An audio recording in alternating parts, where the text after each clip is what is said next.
નળ અને ટાંકી. બીજું એક ઉદાહરણ જોઈએ. નળ એ, બી અને સી અનુક્રમે એક ટાંકી ભરતા 12, 15 ને 20 કલાક લાગે. નળ એ પૂર્ણ સમય માટે ખોલી રાખવામાં આવે અને નળ બી અને સી ને એક કલાક માટે એક પછી એક એકાંતરે ખોલવામાં આવે તો ટાંકી કેટલા સમયમાં ભરાય?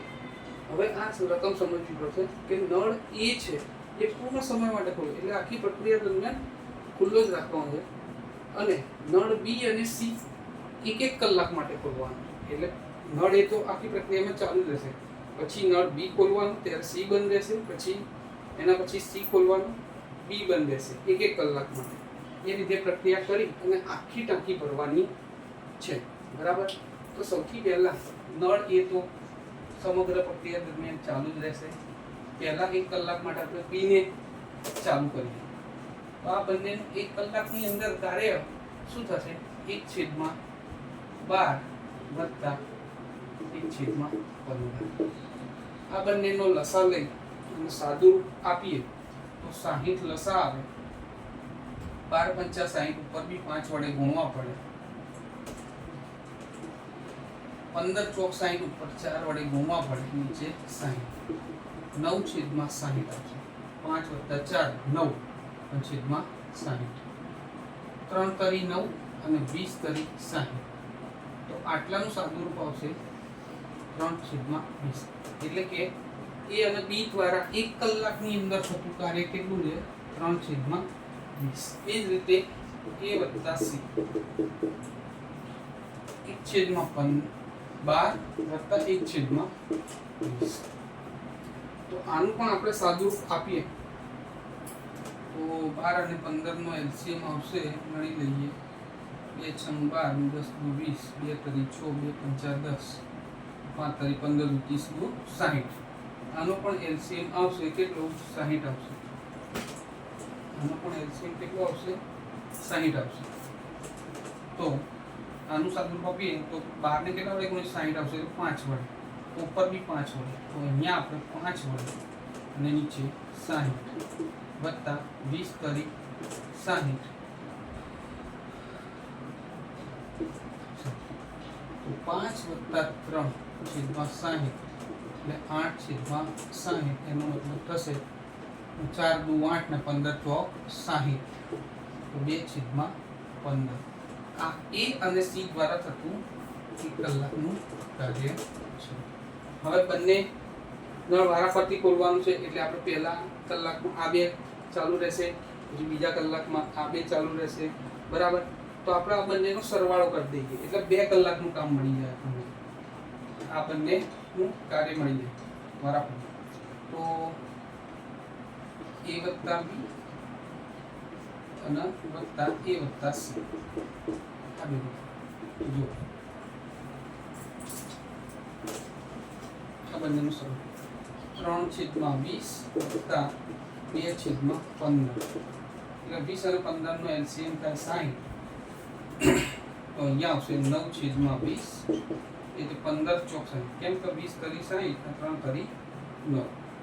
ઉપર નીચે જેટલા વડે ગુણ્યા એટલે ઉપર વડે ગુણવા પડશે. એ રીતે અહીંયા 15 × 4 = 60, ઉપર બી 4 વડે ગુણવા પડશે. તો 2 × 4 = 8, 15 × 4 = 60. બરાબર? આનું સાદુરૂપ આ રીતે 20 તરી 60. સોરી, અહીંયા 20 તરી 60. એક વખત 60 લખી દો.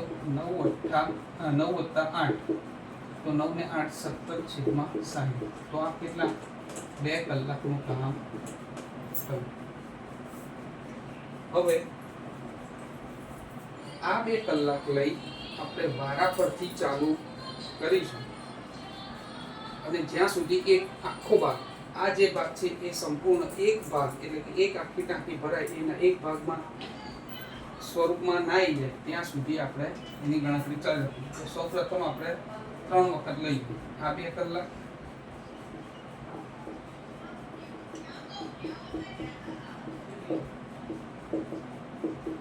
લઈ જોઈએ તો જો કેટલા થાય?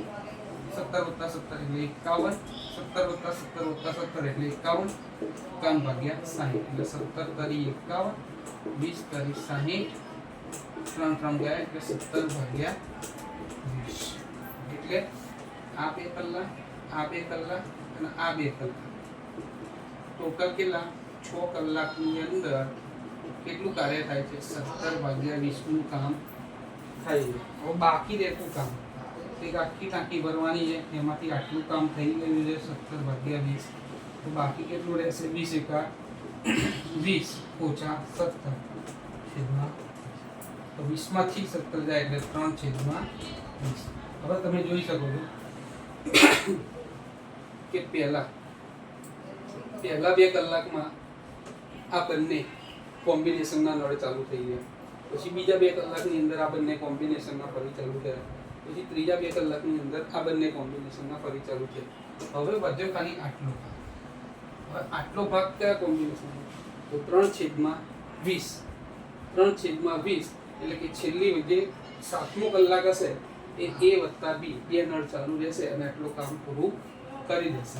એટલે આપણને 6 કલાક આટલું કામ કરતા થાય અને 1 કલાક આટલું કામ કરતા થાય. આપણે તાળો મેળવવો હોય તો 17 છેદમાં 20 વત્તા 3 છેદમાં 20 કરીશું એટલે એક આખી ટાંકીનું ભરેલું કામ મળી જશે. આ થયું 6 કલાકનું કામ, આ થયું 1 કલાકનું કામ, બરાબર. તો આપણને કેટલા 7 કલાકનું કામ મળી જશે. તો 7 કલાક આપણો આન્સર ડી આપણો આન્સર આવશે.